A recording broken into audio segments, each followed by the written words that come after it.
মাত্র ১০০ মিলিমিটার বৃষ্টিতে রাজধানীর অলিগলি থেকে শুরু করে অভিজাত এলাকা ব্যাংকপাড়া ডুবে যাচ্ছে। স্থবির হয়ে পড়ছে পুরো শহর। ঢাকার ৫০টি খালের মধ্যে কয়েকটি দ্রুত দখলমুক্ত করতে না পারলে জলাবদ্ধতা থেকে মুক্তি নেই বলছেন বিশেষজ্ঞরা। আর ঢাকা দক্ষিণ সিটির প্রশাসক বলছেন, ড্রেন ব্যবস্থাপনা দুর্বলতা ও যত্রতত্র পলিথিন ফেলায় নামতে পারছে না পানি। কয়েক ঘন্টার বৃষ্টিতেই রাজধানীর গুরুত্বপূর্ণ এলাকা পানির নিচে তলিয়ে তৈরি হয় জলাবদ্ধতা।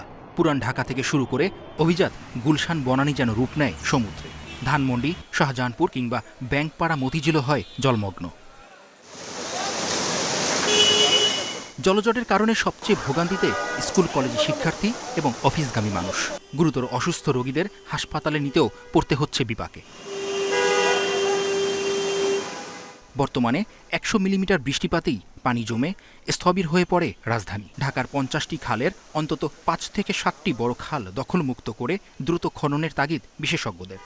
যে খালগুলো অবশিষ্ট আছে সেই খালগুলো আমরা আবার নিজেরা ময়লা গার্বেজ এটা ফেলে খালগুলোর যে পানি পরিবহন ক্ষমতা সেইটা আমরা কমিয়ে ফেলেছি। ধরেন আমরা একটা ডাব খাইলাম, ডাব খেয়ে রাস্তার মধ্যে ডাবটা ফেলে দিচ্ছি, আমরা মানে চিপস খেয়ে চিপসের প্যাকেটটা ফেলে দিচ্ছি। আলটিমেটলি এই সব ময়লাগুলো গিয়ে জমছে আপনি ড্রেনের মধ্যে এবং তারপরে খালে।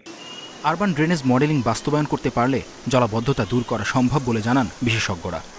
নগর বন্যার ফোরকাস্ট করতে পারলে ভালো হয়। আমরা কিন্তু পানি উন্নয়ন বোর্ডের একটা ডিপার্টমেন্ট আছে, ফ্লাড ফোরকাস্টিং ওয়ার্নিং সেন্টার। ওনারা নদীর বন্যা করছেন ফোরকাস্ট, কিন্তু শহরের নগর বন্যা কিন্তু অনেক দেশে হচ্ছে, যে আগামীতে কোন জায়গায় কতটুক আগামীকাল ইনান্ডেশন হবে।